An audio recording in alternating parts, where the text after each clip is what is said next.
Hey everyone, this is Michaela, the director at the Cameron University Wesley Foundation. The Wesley Foundation is a Christian community that reaches students, grows disciples, and sends servants. And you're listening to the CU Wesley podcast.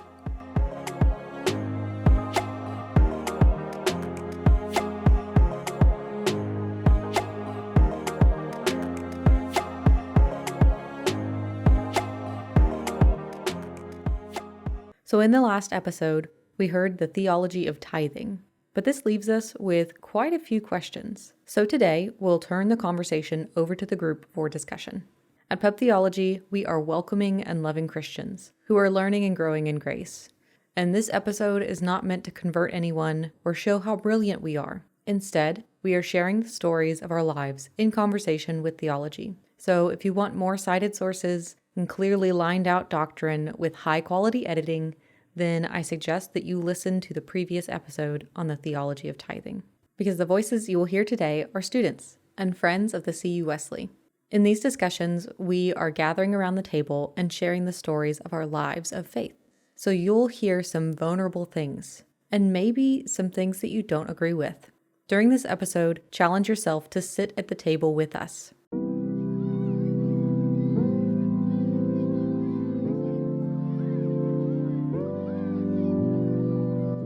In this discussion, don't listen to whether the person is right.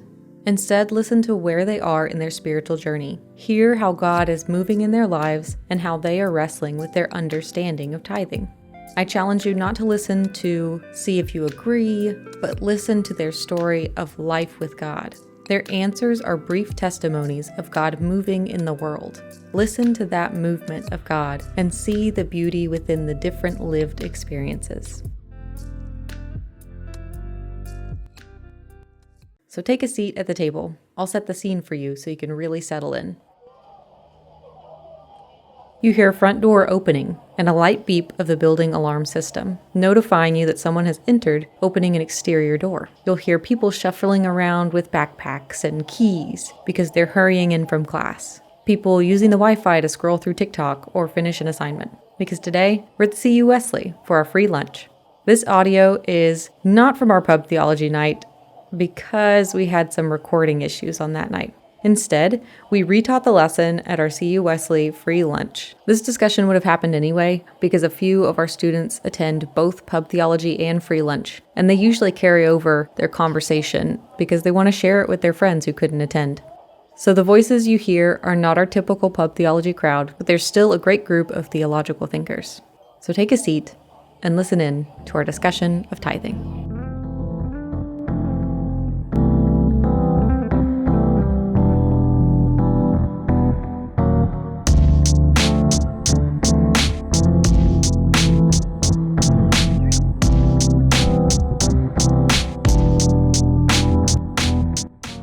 Okay, so why do people tithe?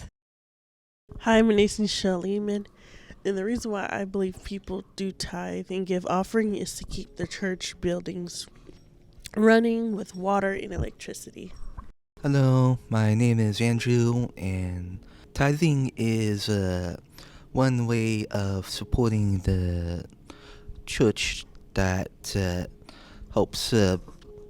It's a way of helping the church community still survive, and not only that, but it's also kind of also another way of, I guess, showing support for God by giving some materials that you don't really need and giving it back to your community.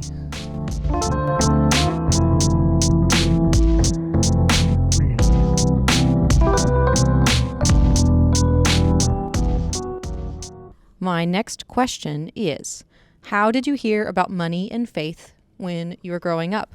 Do you still hold to that understanding of money and faith? Hi, my name is Cheel, and I heard about money and tithing when I was little, from 6 years old. I was given quarters to the tithing bucket. And then eventually, as I got older, it was $1 from my parents. And I would say no, I don't hold those beliefs anymore because I've been blessed more by being active in church. But every time I gave money in the offering bucket, I haven't received a job or more financial gain in that sense. Hello, my name is Andrew. My family came into church due to like family crisis that occurred sometime around 2012, and so growing up, we didn't really donate like a lot to the church. I estimate it's only around $10 at most, I believe. Whether I personally saw like the trade dollar bills and like the other more amounts in like the tithing basket, I personally felt like guilty for like not contributing more, despite the fact that we were not doing great financially.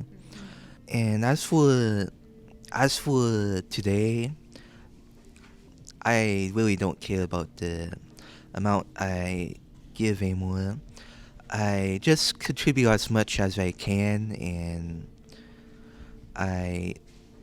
without like risking my life or financial livelihood. And I try to think of ways to give back to the church community that aren't directly money related. Hi, I'm Mina. Back when I at home in Korea, after I became a believer at 10. I went to church and I walked, rain, snow, or sleet. It didn't matter, sunshine. I was always at church. Church was my favorite place to be. And my mom didn't go, just me. I went because I wanted to. And before I went, she said, "Here's $1 or $2, put it in an offering plate." And I said, "Okay, but why?" She said, "Because you're giving to God in the church. You know, it's not for you to keep, to spend. It's not yours. It belongs to God." So, and tithing was not preached, that much at our church because it was not our pastor's favorite thing. But he knew that at some days he had to anyway because it's important. It's part of our way of giving back to God what he has blessed us with. Hey there, so this is Michaela while editing. So our next person that's going to answer the question got really personal in their response, and so you'll hear a snippet of their answer. And if you want to hear more of these deep and raw moments of people's testimonies, you'll just have to come in person for those discussions. So here's a snippet of Destiny's response. So when I was a child, when I was a little kid, I really didn't go to church when I was a kid. So maybe I started going to church when I was like 8 years old. I lost my mom at the age of 7. It was the worst feeling I ever had. Like she died before my 8th birthday, so a month before, and I just like, I guess I started to act out. I don't know. I don't remember back then. I was like 7. I was a kid, so I wouldn't know how to like really react to that. So I went to church. My stepmom put me and my little sister in a choir, and best time of my life. We were in choir, and we like giving money, tithing, and then as I was growing up, I started to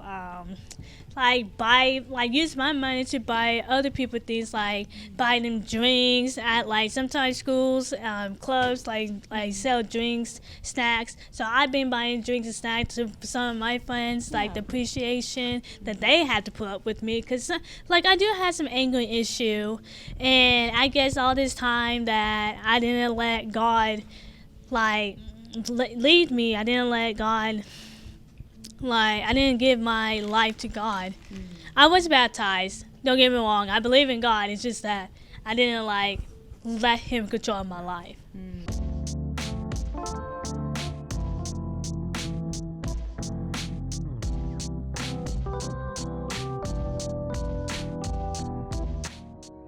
So the next question, we talked about tithing in the Old Testament sense of like giving 10%. But there's this thing called the New Testament, and Jesus made a new covenant with us in his death and resurrection. So what do you think the New Testament adds to this understanding of tithing? My name is Jonathan Flint, and about my answer to the question is, well, Jesus came to fulfill the law. He didn't came to destroy it, but he came to fulfill it. So for the ones who do believe in tithing, he came to fulfill the law and not to abolish it. But to the tithing itself, the 10%, there are some people who cannot give the 10%, and so they can only give what they are able to, or if they're not able to give the 10%, they're probably able to give their times in the church, in their community. Maybe God doesn't want your 10%, even though in the Old Testament he says to give 10%, but maybe he's telling you, I don't want your money. I want your time in worship. I want your time in this missionary. I want your time doing this instead of giving the 10%. I want your time, or maybe I want you spending more time in my word, worshiping me. But that's only between you and God. I don't know if I said this or not, but be careful of to who and what you are giving to, because it's probably not a good place to give it to. My name is Brian, and my take on the question is, just like everything else, I think that tithing in relation to the New Testament, I think there's more grace and more, excuse me. Yeah, I think there's more grace and more mercy in the tithing area, and we usually look at tithing as a seed. It's a seed that we sow to God's work, to God's ministry, and then the Bible tells us we can expect an overflow, and I believe that that's what tithing means to me in regards to the New Testament.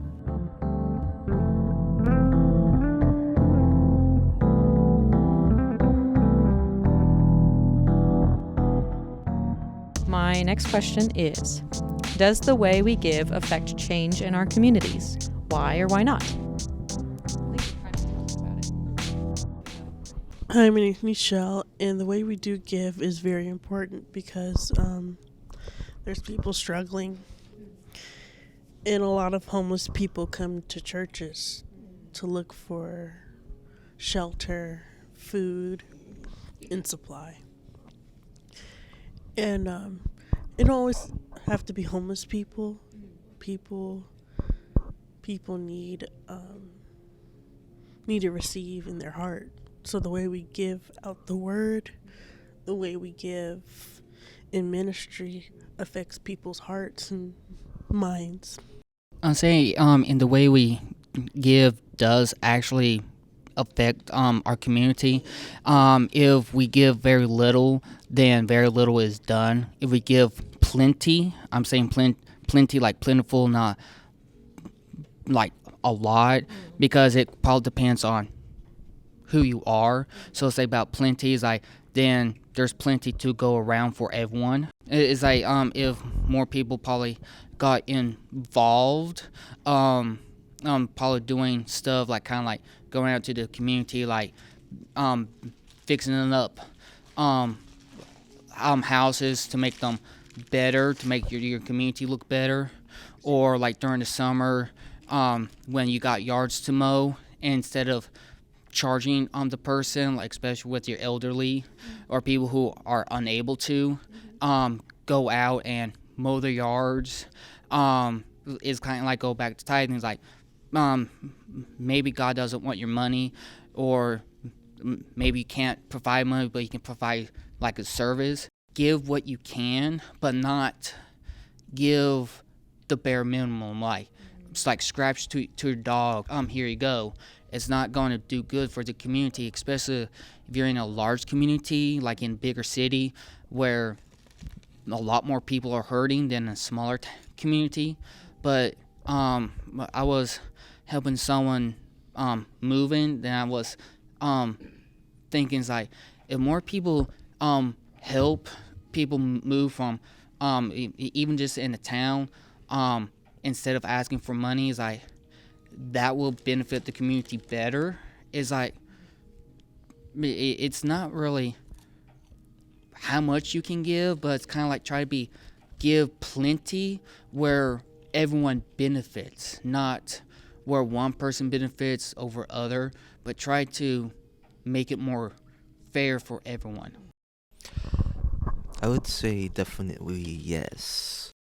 As I know that some churches, they have dedicated food boxes and like or blessings boxes, and they also like volunteer with other events that give to the community too. Like I know one example that while I was in high school, with my a classmate that I really did not know much, her house burnt down, and I know that like there were a few churches that helped her out with like blankets and other materials to keep her safe while they figure out this whole ordeal. And I guess like a personal example for me, which although it is kind of like a small one, there's like a church that during the holidays such as Thanksgiving and Christmas, they did actually give me like a little like thick like a food box that had like a bunch of like that had like boxes and cans of food for like the holiday feasts. That was actually like a really big help for my family during the holidays. So yes, I do believe that the way we give can affect our communities. My name is Brian, and I definitely do believe that how we give affects change in our communities, because, I mean, another thing that I was being taught in the church is that money is a tool. It can be used for good, it could be used for evil. And what we put our resources to affects what goes on in our communities. Like, they can be churches all over the city, but if you're not putting any resources in the community is not going to look as good as the churches in those cities. And we unfortunately we see a lot of that in some parts of America. We see a lot these mega churches in these inner city communities, and then the community itself is still in poverty.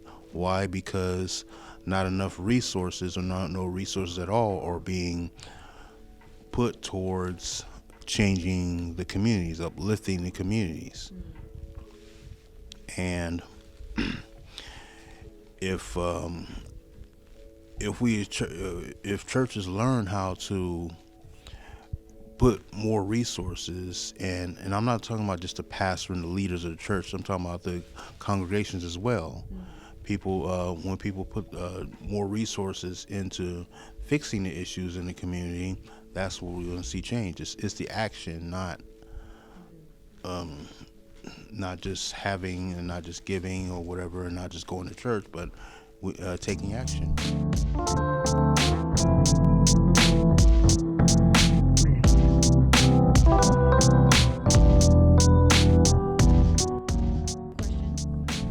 My final question is, what are some ways that you give money, time, talent, or whatever? What are some ways that you give? Hi, my name's Cheel, and the way I give my time and energy and money is by buying supplies for the Wesley, buying supplies,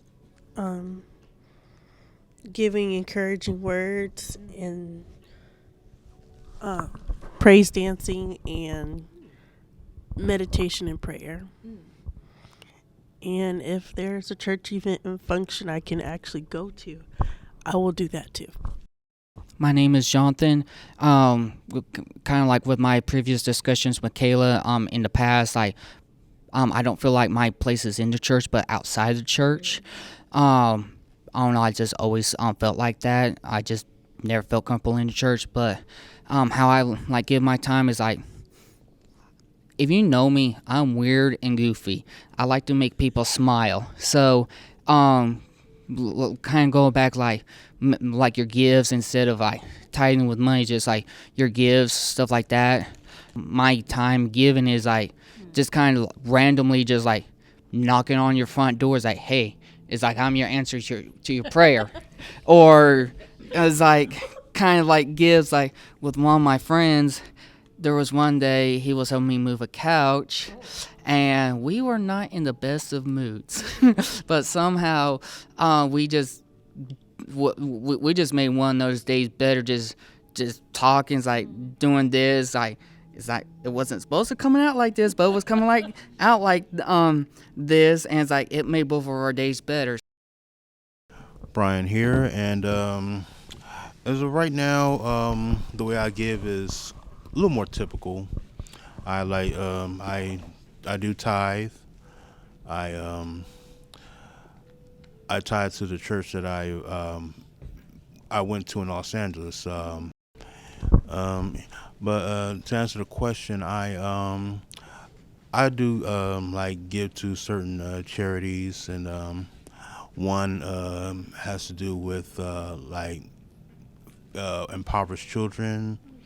Another has to do with human trafficking, and I also like to help out whenever I can to people who need it. If I see it, or if somebody comes to me with help, if I can do it, then I have no problem doing it.